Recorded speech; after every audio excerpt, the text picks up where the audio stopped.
My friends, looking back over the path you've traveled, whether short or long, have you ever felt like you've just been working so hard? Work feels like a never-ending cycle, doesn't it? Deadline after deadline, piling responsibilities. After clocking out, you rush off to classes to learn this skill or that, or you attend social events and gatherings that you might not even want to attend, but feel you can't refuse. Within that whirlwind, I know there are countless moments when you feel frustrated, exhausted, and even heartbroken. How many times have you let out a long sigh, or maybe even vented to a close friend, saying things like, "Work is killing me. I'm so sick of this job. I really don't want to do this anymore." That feeling of weariness simmers beneath the surface, draining your energy day by day. You know deep down that you don't really love your current job. It's not your passion. It's not what makes your heart sing when you wake up each morning. But then, a whole string of very real practical reasons holds you back. Money for food this month, rent for next month, aging parents who need support, young children who need care. These burdens and responsibilities don't allow you to stop or quit easily. Then you hear those energizing words of encouragement from the outside world. Follow your dreams. Do what you truly love. Don't waste your life on a job you hate. Sounds exciting, right? Those words can feel like fueling the flickering flame of motivation inside you. But then, right after that moment of excitement, comes a vast ocean of uncertainty. Because the truth is, many of us, myself included sometimes, genuinely don't know for sure. What do I actually like? What is my true passion? Is this dream that I briefly considered really worth giving up everything to pursue? Is it practical enough to support myself and my family?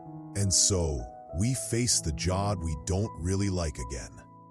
Many of us fall into the loop, go to the office every day, clock in, and do just enough work to get by. No need to go all out, get it done, show up, and then anxiously wait for quitting time. Wait until the end of the month for that paycheck. The days repeat like an old, worn-out movie, leaving behind a sense of fatigue, boredom, emptiness, and even feelings of misery and meaninglessness. We all know that life is incredibly short. Time flies by in the blink of an eye. And yet, not everyone is fortunate enough to find and pursue what they call their dream or passion. There are too many obstacles, too many worries about daily bread, and too many responsibilities that make us increasingly feel like life is bland, tasteless, and lacking significant meaning. So what can we do? How do we escape this feeling of disillusionment? How can we, as just ordinary people without anything particularly outstanding, still make this life valuable and meaningful? How can we experience a life that, looking back later, we can smile and say, "This truly was a life worth living"? This is one of the most perplexing, persistent questions in each person's life. But you know what? There's an extraordinary woman, an old lady in her 90s, who spent her entire life contemplating this and offered simple yet profound answers. She is Dr. Nakamura Tsuneko, the oldest practicing psychiatrist in Japanese history and the author of the book I'm incredibly excited to share with you today, which we can translate as A Life Worth Living. The original Japanese title roughly translates to Habits for Reconciling with Your Heart and Doing Everything Well. Just the title alone gives us so much to ponder, doesn't it? Dr. Nakamura Tsuneko was born in 1929 with a long enough lifespan to witness countless historical ups and downs and changes in eras. She worked diligently and tirelessly in the field of psychology for 70 years. And what's astounding is that even at the age of 90, when many people are enjoying their retirement, she was still working hard with no intention of stopping. there's something fascinating about Dr. Nakamura. She wasn't a world-renowned professor, nor had she ever published any groundbreaking academic papers. To put it bluntly, she was a very ordinary person by many people's standards. Perhaps many would think, what right does such an ordinary person have to publish a book? Is it necessary? Is the content just going to be cliches? The kind of chicken soup for the soul advice we often see? Honestly, before reading A Life Worth Living, I had a little bit of that concern too. But my friends, after closing the final pages, I was genuinely surprised and felt incredibly grateful for the opportunity to read this book.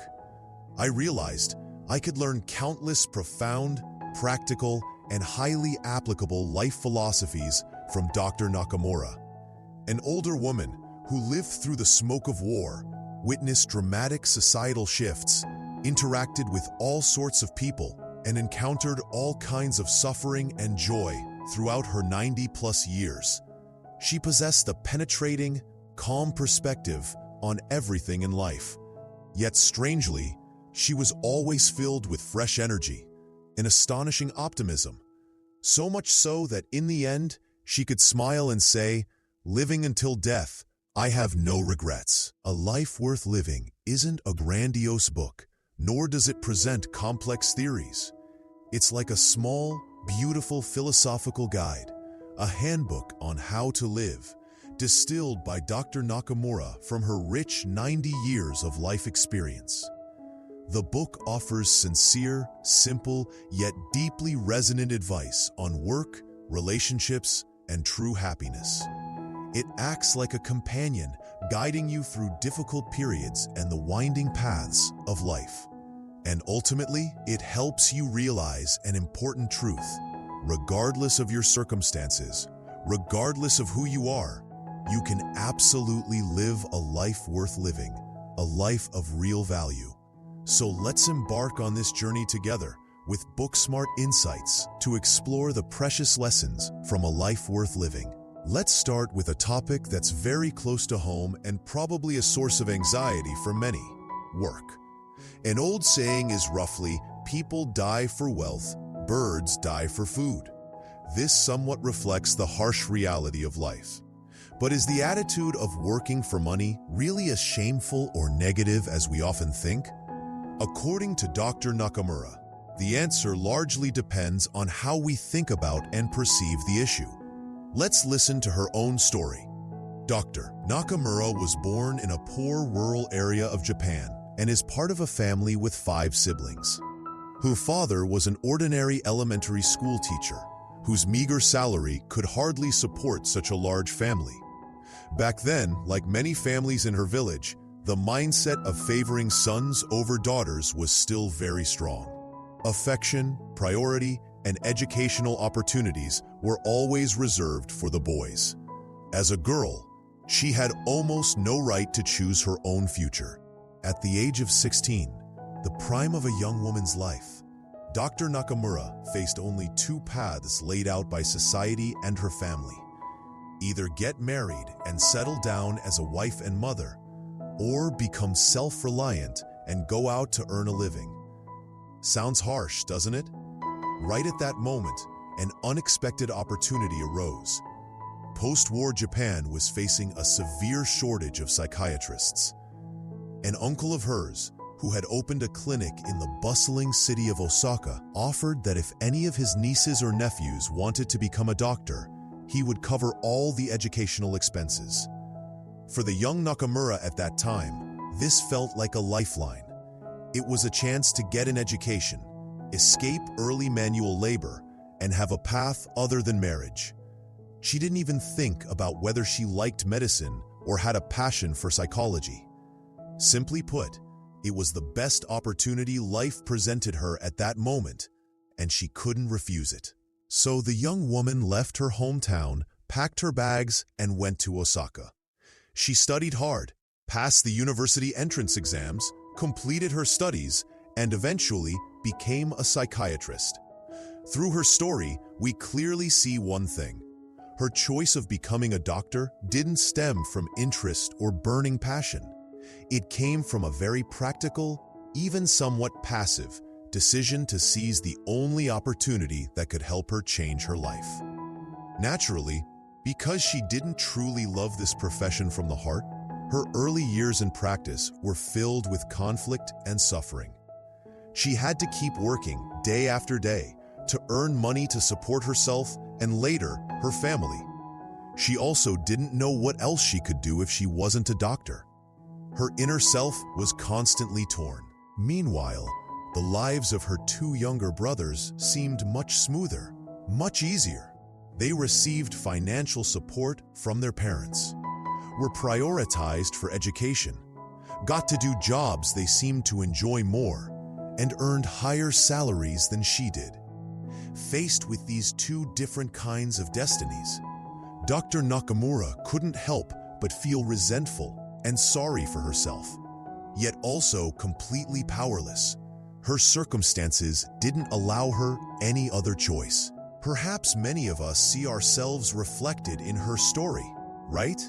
We too might be doing a job we don't really love, but we have to rely on its modest salary to survive and make ends meet. Not everyone is lucky enough to know exactly what they like and what their passion is right from their school days. Many finish high school, randomly pick a major, graduate, apply for jobs, and try hard step by step just to get hired somewhere. But then, after working for a while, they realize, oh, I don't think I'm suited for this job. This job is so boring. This isn't what I want to do for the rest of my life. But then what? Do we dare to quit immediately? Mostly, no.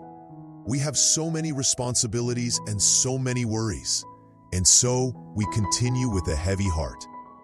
Dr. Nakamura understands this perfectly. She says there's no such thing as a 100% perfect job in this world. Every job comes with pressures, difficulties, and unpleasant aspects that we cannot avoid.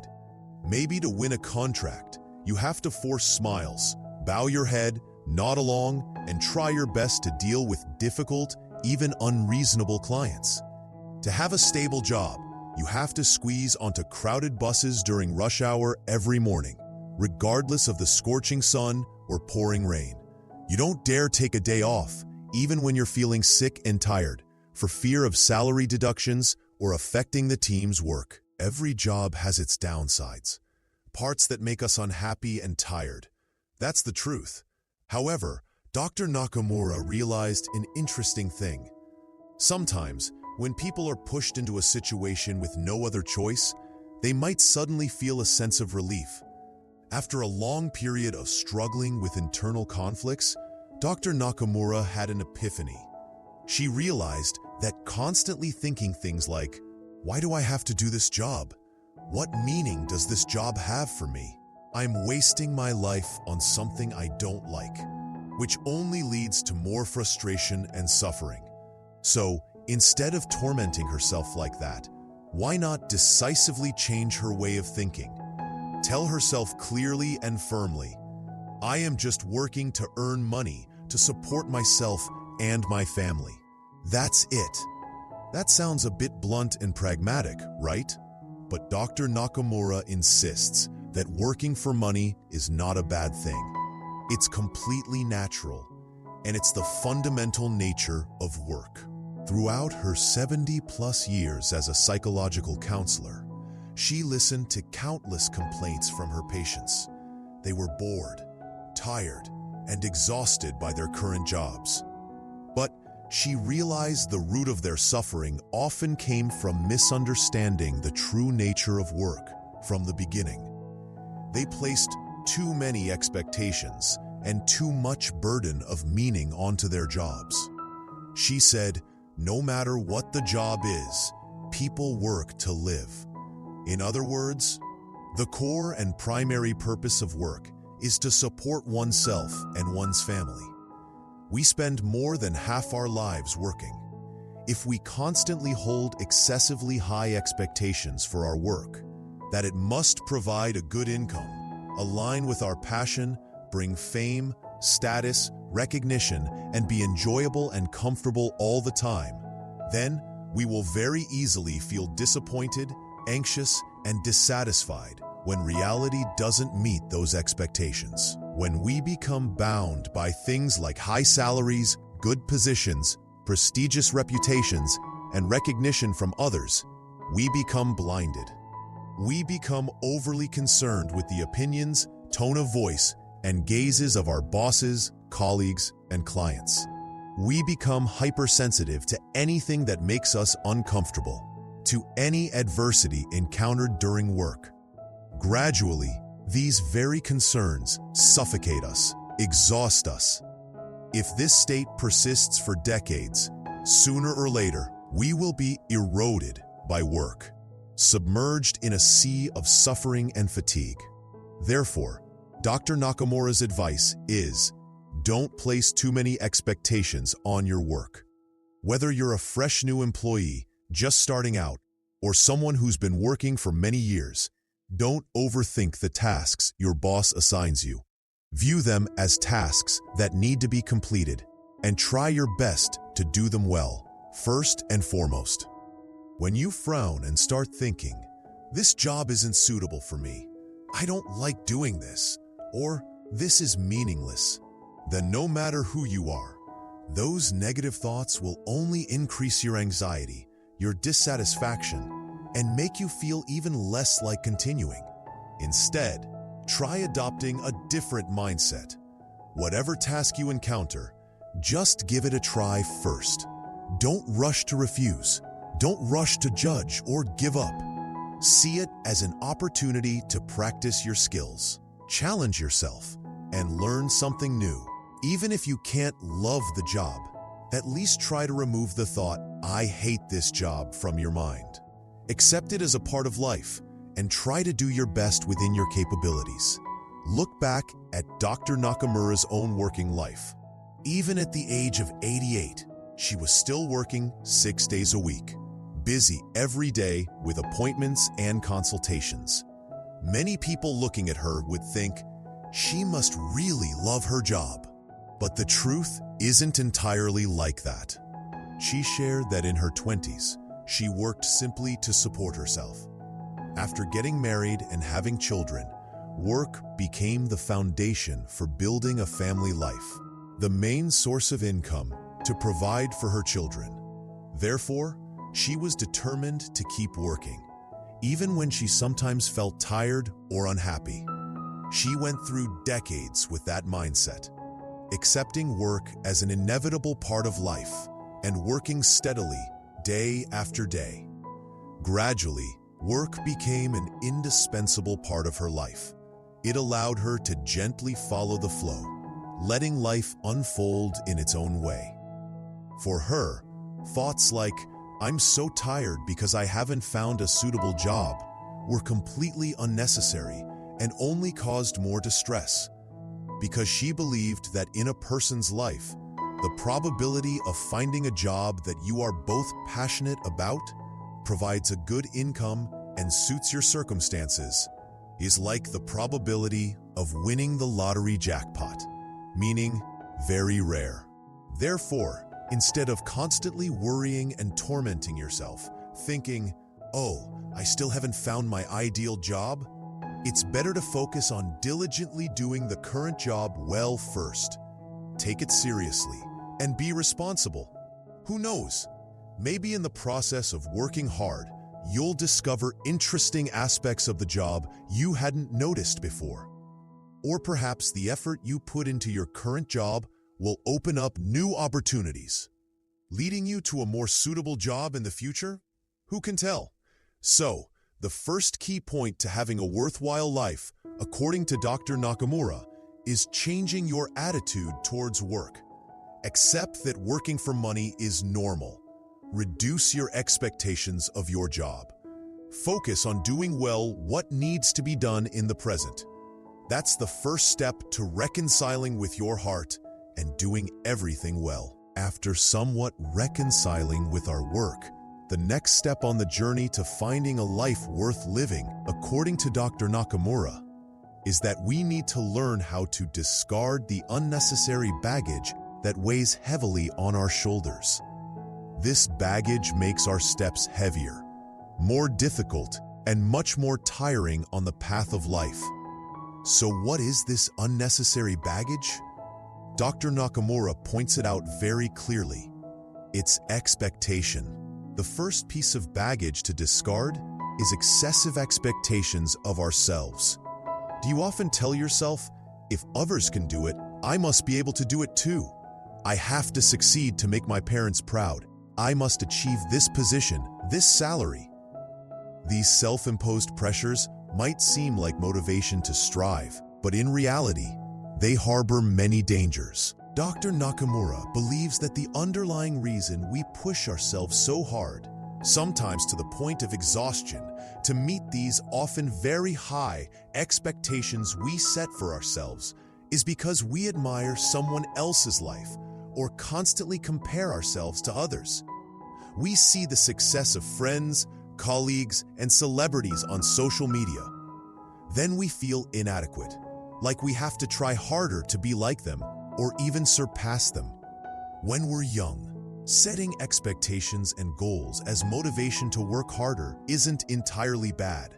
It gives us direction and drive. However, as we mature, as we stumble and experience more, we must learn to understand ourselves better. We need to recognize our strengths, our weaknesses, our limits, and most importantly, we must learn to gradually let go of the obsessive thoughts that I want to achieve more and more. Why? Because life is inherently diverse. Some people live a life of career advancement, while others choose a quiet, simple life. Some have bustling families with children, while others choose a happy single life. There is no single template that is right or good for everyone. You will never find true peace and satisfaction if you keep comparing your life to others' lives. You will always feel like you're lacking something, falling short, not good enough. As a psychiatrist with over 70 years of experience, Dr. Nakamura met and listened to the stories of countless patients. She noticed something very clearly. Many people who appeared to have admirable lives on the outside, wealthy, successful, seemingly happy families, were actually hiding deep pain and unspoken burdens that outsiders couldn't see. She shared examples like a business owner with a thriving company, lacking nothing in terms of money, but utterly exhausted both physically and mentally due to work pressure, complex personal relationships, and indescribable loneliness. Or a beautiful young woman with a talented husband and well-behaved children, an ideal family model in many eyes, but suffering from chronic insomnia because of friends' envy and jealousy, which broke friendships and left her constantly feeling insecure. Then there was another young woman who luckily married into a wealthy, prestigious family, but felt miserable and trapped due to troubles in her complex relationship with her mother-in-law. From her experience, interacting with so many different fates, Dr. Nakamura deeply realized a pattern. The more prosperous and successful people appear on the outside, the more likely they are actually enduring pressure from more complex personal relationships and subtle troubles than ordinary people. Increased money and status do not mean life's troubles disappear. Sometimes they even make problems more complicated. So instead of constantly admiring the glamorous lives of others, comparing ourselves, tormenting ourselves, and forcing ourselves to strive for this and that, only to end up anxious, tired, and miserable, why don't we choose a different approach? Dr.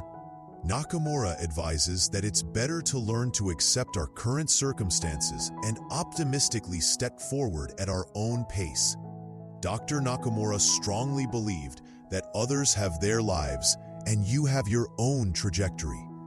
She never compared herself to others throughout her 70-plus years working at the hospital. She didn't care if a younger doctor in her unit held a higher position. She didn't feel dissatisfied or jealous when she saw a colleague seemingly provide better treatment in a specific case. She understood that life satisfaction isn't determined by external factors, it comes from within us. And she never pursued a life that had to be like someone else's. Only in this way, by stopping the comparison and accepting our own path, can we truly live a life worth living that is our own, not just a pale imitation of someone else. As philosopher Alfred Adler once said in The Courage to be Disliked, "Whether we are ahead or behind others doesn't matter. The truth is, we are all walking on a flat plane. There's no vertical axis to compare who is higher. We are constantly moving forward on our own path, and we don't need to compete with anyone. The true value lies in whether we continuously strive to surpass ourselves from yesterday. When a person truly lives according to their own values, not forcing themselves to meet grand expectations out of admiration for someone else, then even if that person only emits a small spark, glittering like a firefly in the night, even if they can only illuminate a small corner of life, that person is already truly valuable, already has a meaningful life. The second piece of baggage to discard is the expectations of others. Besides expecting too much from ourselves, another burden that makes us just as tired is expecting things from the people around us. Do you often hold on to thoughts like, "I wish my parents treated me better," or "Why doesn't my child ever listen to me? Why does she always do things like this? They should understand me." These longings, these desires for others to act or think according to our wishes, will always be a tangled mess occupying your mind, constantly leading to disappointment, frustration, and suffering. Let's continue with Dr. Nakamura's personal story to see how she dealt with this burden. At 27, she married through an arranged match, a common practice at the time. Everything happened quite quickly, but only after living together for a while did she painfully discover that her husband was an alcoholic. Whatever money he earned, he spent it all on his own pleasures and drinking. All the family's financial burdens, from raising the children to daily living expenses, fell solely on her shoulders. In Dr. Nakamura's era, divorce was extremely rare and heavily condemned by society. Children of divorced parents often faced stigma and criticism. For the sake of her children's happiness, and also to preserve her own physical and mental health in those harsh circumstances, Dr. Nakamura knew she had no choice but to adjust her own mindset. What did she do? She lowered her expectations of her husband to the lowest possible level. Let's continue with Dr. Nakamura's personal story to see how she dealt with this burden. At 27, she married through an arranged match, a common practice at the time. Everything happened quite quickly, but only after living together for a while did she painfully discover that her husband was an alcoholic. Whatever money he earned, he spent it all on his own pleasures and drinking. All the family's financial burdens, from raising the children to daily living expenses, fell solely on her shoulders. In Dr. Nakamura's era, divorce was extremely rare and heavily condemned by society. Children of divorced parents often faced stigma and criticism. For the sake of her children's happiness, and also to preserve her own physical and mental health in those harsh circumstances, Dr. Nakamura knew she had no choice but to adjust her own mindset. What did she do? She lowered her expectations of her husband to the lowest possible level. The story doesn't end there. When her second son turned 5, she decided to return to work at the hospital for extra income. She asked her own parents to come live with them to look after the grandchildren. She thought having grandparents' help would make things easier. But unexpectedly, new troubles arose. Upon taking control of the household, her parents began interfering deeply in everything. The grandchildren had to be raised according to their ways. They also unilaterally decided to let Dr. Nakamura's younger brother, who was in university, live with them, making the space even more cramped and complicated. Conflicts between her and her husband and her parents constantly erupted. Imagine this. Work at the hospital was already overwhelming. Coming home meant facing an alcoholic husband, plus constant conflicts with her own parents. If we were in that situation, perhaps many of us would collapse, feeling life was unfair and bleak. But once again, Dr. Nakamura applied her philosophy. She knew that if she demanded too much from everyone, demanding her husband change, demanding her parents be understanding, demanding everything be perfect, she would surely be the first to break down. At this point, she could only do one thing: continue to lower her expectations of others and set realistic boundaries for herself. She told herself, in the worst-case scenario, as long as things don't fall below average, that's good enough. She didn't expect her children to be raised perfectly. She didn't expect her work to always be outstanding. She didn't hope for her parents and husband to have a harmonious, loving relationship. She just needed things to reach a just above average level. Children healthy and reasonably well-behaved, work completed to an acceptable standard, family avoiding major conflicts. As for everything else beyond her control, she learned to let it be, let it unfold naturally, and something miraculous happened. It was precisely because of this attitude of acceptance and letting go of expectations that she was able to navigate through the toughest times more gently. Eventually, everything worked out. In the following 10 years, she became a skilled and respected psychiatrist. Her children grew up healthy, successful, and did well.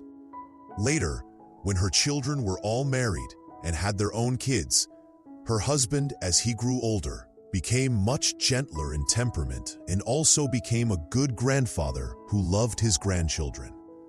Through her story, we see a truth. Everyone wishes for a perfect life, a harmonious marriage, a happy family, obedient children, a smooth career, delicious meals every day, and peaceful seasons. But the life of an ordinary person is usually not that smooth. It's often precarious, full of changes and chaos.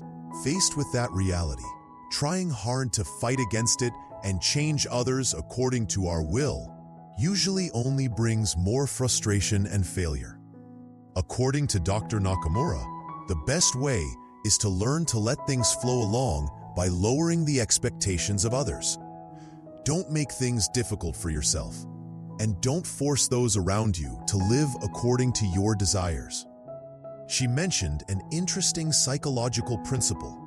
When you hope for and expect the top level, best, perfect, you often only achieve the middle level, good, average. When you hope for the middle level, you might only achieve the bottom level, okay or below average.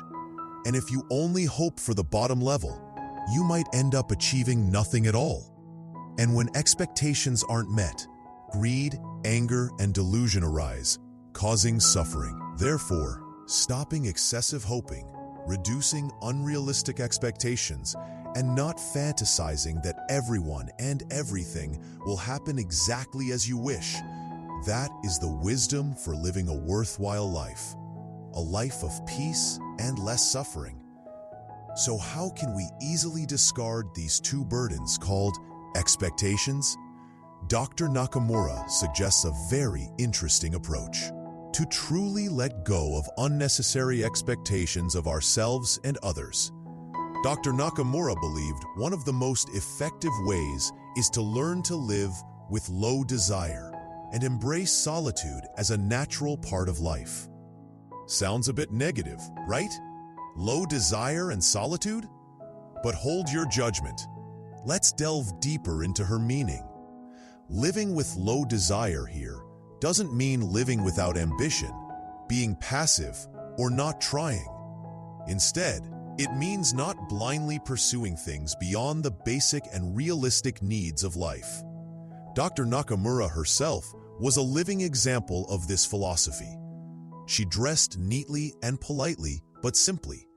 She never carried expensive handbags or wore luxurious accessories just to show off her status. She wasn't overly fussy about food, not chasing gourmet dishes. She also had no desire to shop for things she didn't really need. She said something very simple yet profound.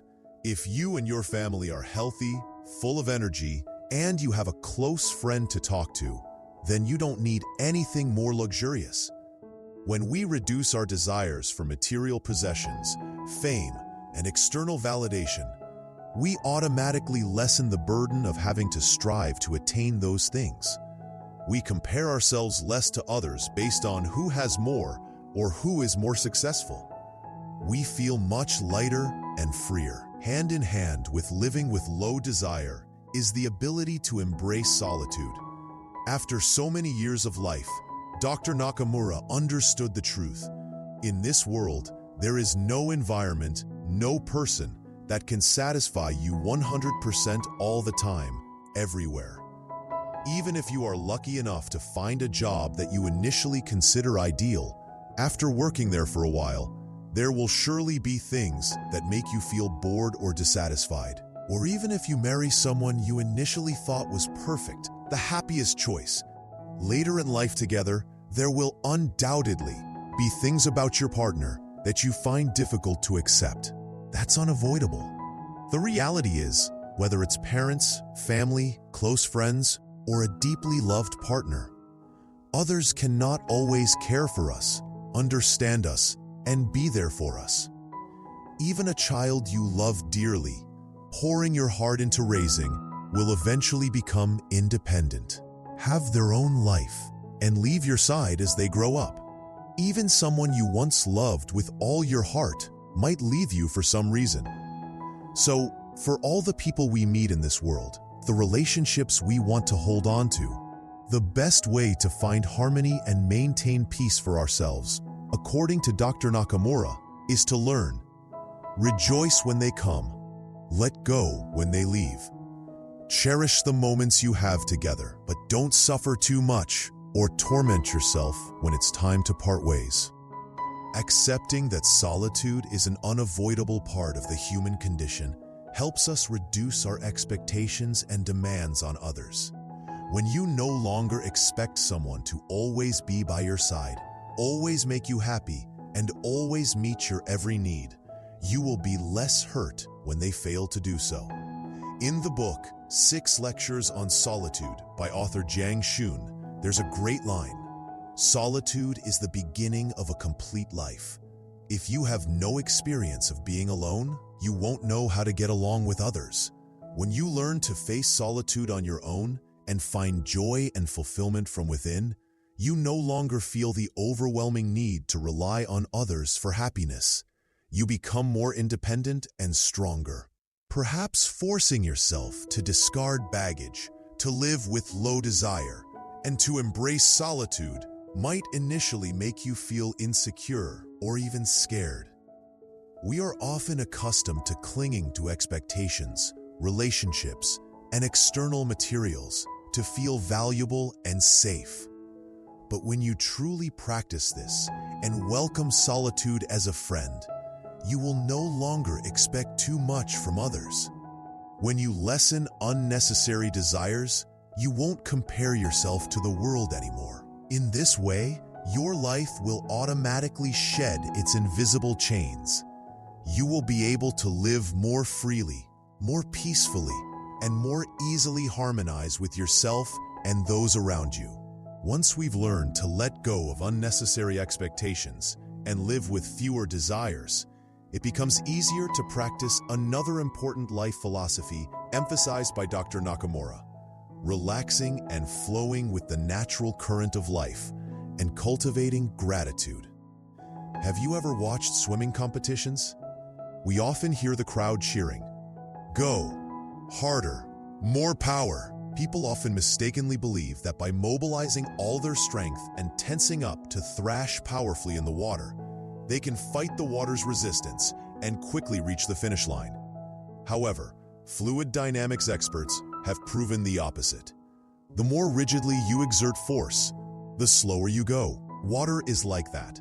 However much force you apply to it, it pushes back with equal force. If you tense up too much, you create more resistance and move with difficulty. Conversely, if you learn to relax your body and coordinate rhythmically with the water, you glide more easily and efficiently. Life is much like a river.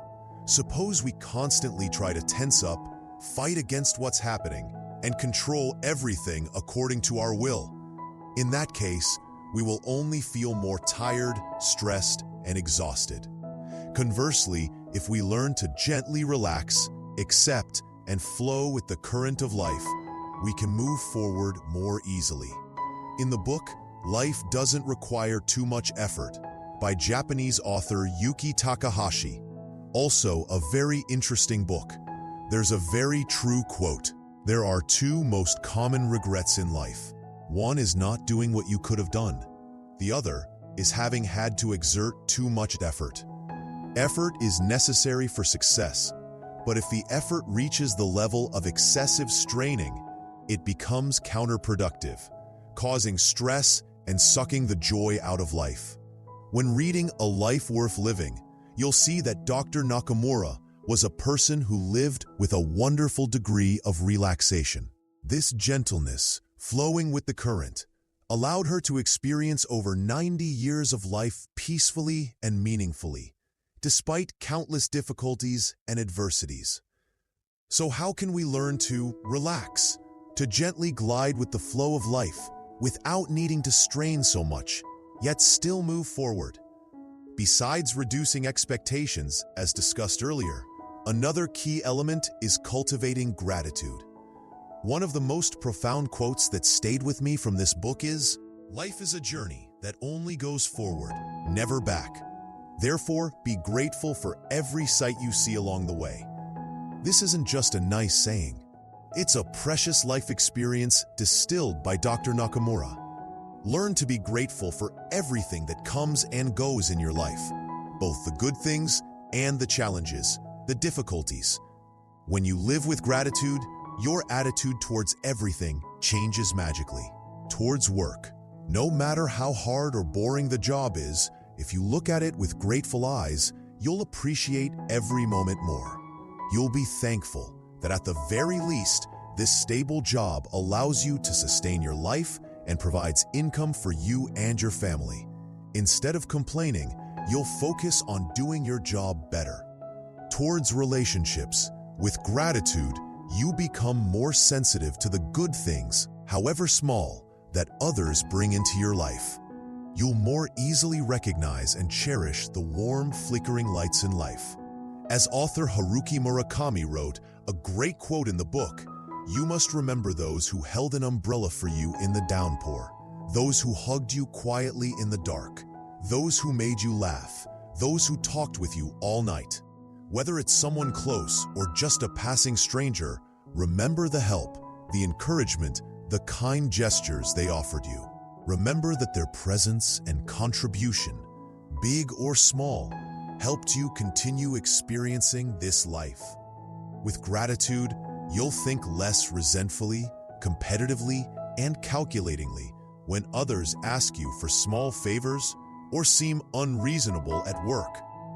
You'll be more willing to help because you understand that mutual support makes life better. Towards challenges and difficulties, this is the most special aspect of gratitude. Instead of sighing and blaming fate when facing hardships and adversity, a grateful person sees them differently. They give thanks for these challenges because they are helping to sharpen their willpower, helping them become stronger and more resilient. Dr. Nakamura believed that everything in life has two sides. Painful experiences aren't just there to torment us. They are also opportunities to expand our human nature. Just like muscles need to be exercised and stretched to become firm and strong, The fruits of life don't always appear immediately after every effort, but in every moment, whether happy or sad, successful or failed, there is definitely something for us to learn from and cherish. Learn to be grateful for life without expecting it to be perfect according to your wishes. Then, no matter the circumstances, you will see the beauty and value of this world. You will see that this world is valuable. And when you see the value in the world, you'll realize that you too are living a life worth living. Living with gratitude also naturally leads you to contribute and help others more selflessly, without seeking recognition or reward. You'll try to do the task at hand well, not just for yourself, but for the benefit of the group and those around you. You'll become a more reliable person in both work. Then, you will personally verify the truth that the English writer John Ruskin once said, "Doing your utmost for others is, ultimately, the best thing for yourself." When you genuinely offer kindness and help, you not only beautify others' lives, but you will receive joy, peace, and better relationships in return. However, a degree of discernment is needed here. Dr. Nakamura cautioned that proactively taking on work or helping others is different from blindly trying to please everyone. You need subtle awareness, considering whether your help truly brings legitimate benefit and whether you're being taken advantage of. Sometimes, you need to learn how to refuse politely and at the right time to protect your own energy and time. Helping is good, but not at the cost of meaningless self-sacrifice. So far, we've talked a lot about accepting circumstances, reconciling with reality, reducing expectations, and flowing with the current. However, life isn't always one-dimensional. Dr. Nakamura's philosophy is not about blind resignation. She also pointed out that sometimes making a decisive exit is a necessary and correct choice. In reality, many people are still straining to maintain a present reality filled with suffering and exhaustion. They tell themselves, "I'm not young anymore. What would I do if I quit? If I quit, how will I support my elderly mother and my young children? Can I find a better job? What will the environment and benefits be like at the next company?" As soon as these thoughts, filled with worry and fear, flash through their minds, the decision to quit, even if necessary, is immediately shelved. Dr. Nakamura advises us, if you have no way to change your current situation, the best approach is to cheerfully accept it and work hard to the best of your ability, as we discussed earlier. However, if you truly feel too tired, too distressed by your work environment, e.g. being bullied, harassed, overworked to the point of having no time to sleep, your health declining, and you have the ability to choose actively, then her advice is, decisively stop at the right time. Don't hesitate. Among the patients she treated, some were bullied or isolated at work for long periods. Some were sexually harassed or abused by superiors. Some had to work late into the night, with no time for rest, and their health severely deteriorated. What's astonishing is that many of them still tried to endure, not daring to quit, even when they were physically and mentally exhausted. Dr. Nakamura emphasized, remember the core nature of work? It's to earn a living, to sustain existence. The company or organization is just a place that provides tools for people to make money. If this tool is excessively binding you, destroying your precious life, eroding your health and spirit, then it's truly not worth continuing to waste your time and life on it. However, this is an extremely important point I want to re-emphasize based on Dr. Nakamura's sharing and other personal development books. Decisively leaving does not mean acting impulsively, emotionally, and thoughtlessly. As mentioned at the beginning, many people advise you to follow your dreams and do what you love. But that doesn't mean we should blindly follow fleeting emotions. When should you make the decision to leave, whether it's a job or a toxic relationship? It's when you can actively choose. That means you are fully prepared and ready to take responsibility for all possible outcomes of your decision. If you decide to quit tomorrow without knowing for sure how you'll eat next month or where the rent money will come from, then that's not full preparation. If you decide to quit your current job to open your own business, chasing your dream, but you don't have sufficient capital and have to borrow heavily at high interest rates, then that's also not full preparation. Just like the book Side Hustle pointed out a great mindset. The way to prevent work from becoming chains that bind your life is to run yourself like a company. Never rush to immediately abandon your main job, your primary source of income. From a business perspective, this is an extremely risky move. A company cannot rely on just one product for income. Typically, a company needs a core, stable source of income first, then uses the profits from that source to invest in and develop other products or projects. Running yourself is similar. The salary from your main job is the stable income source for you, Inc. You should take good care of this income source and work responsibly to maintain it. Then, relying on its stability, you should start developing a second income stream, a side hustle, investments, or accumulate enough savings so that in the future, you have the time and resources to transition to developing another job you love more, or to handle unexpected risks. Therefore, bravely freeing yourself from a bad, unsuitable job or situation is an important catalyst for changing your life. But the prerequisite is that you need full responsibility and thorough preparation before making the final decision. And if you haven't prepared that yet, go back to the initial philosophies. Cheerfully accept the present, do the current job well, reduce expectations, cultivate gratitude, and wait for a more suitable time. Remember, any honest work can help you earn money to live, but no job can make you as tired and broken as your own mind can. The only thing that can truly defeat you is the way you think, your unrealistic expectations, your comparisons, and your lack of acceptance and gratitude. So we've journeyed together through the profound and simple life philosophies of Dr. Nakamura Tsuneko from her book, A Life Worth Living. What makes a life worth living? Her answer isn't in grand achievements, hollow fame, or the relentless pursuit of some passion. According to her, a life worth living lies in our attitude and how we face daily life, especially when we are just ordinary people with less than perfect circumstances.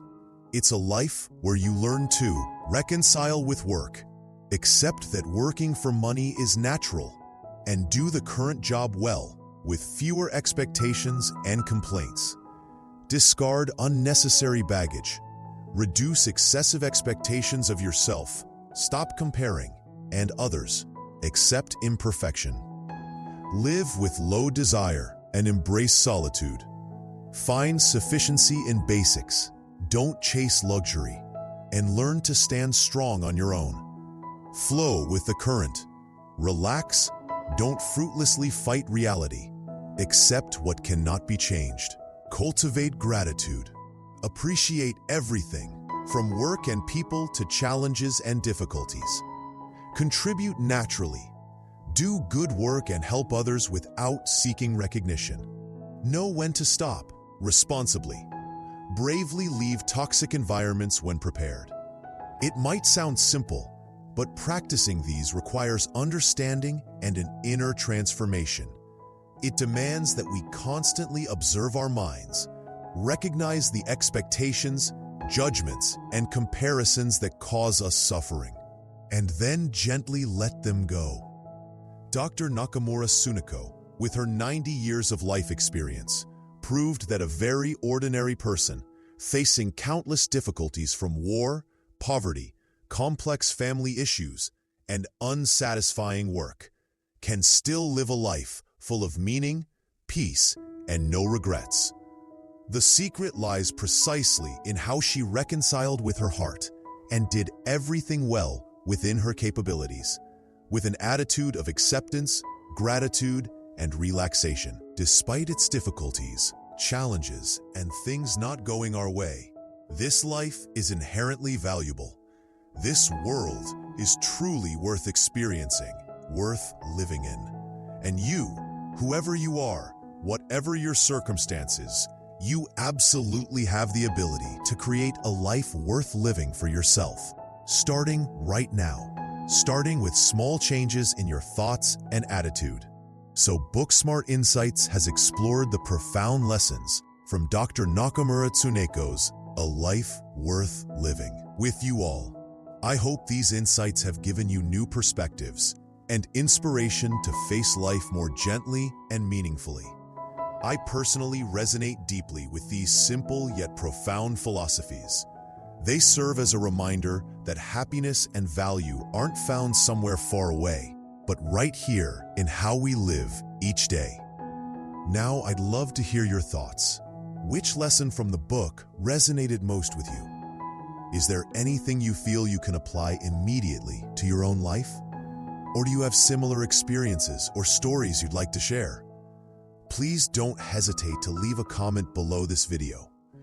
I'm really looking forward to reading them and discussing them with everyone. If you found this video helpful, if it brought value to you, please support BookSmart Insights by hitting the like button. And don't forget to share this video with friends or family members who you think might also need this advice or perspective to overcome difficulties or find meaning in their lives. If you love exploring knowledge from great books and want to continue this journey of personal development with me, please hit the subscribe button for the BookSmart Insights channel right now. And remember to click that little notification bell next to it so you don't miss any new videos released weekly. Your support is the biggest motivation for me to keep searching, distilling, and sharing the wonderful values from the vast world of books. Once again, thank you sincerely for listening and joining BookSmart Insights in today's video. I wish you all find peace, joy, and value on every step of your life's journey. Goodbye, and I'll see you in the next video.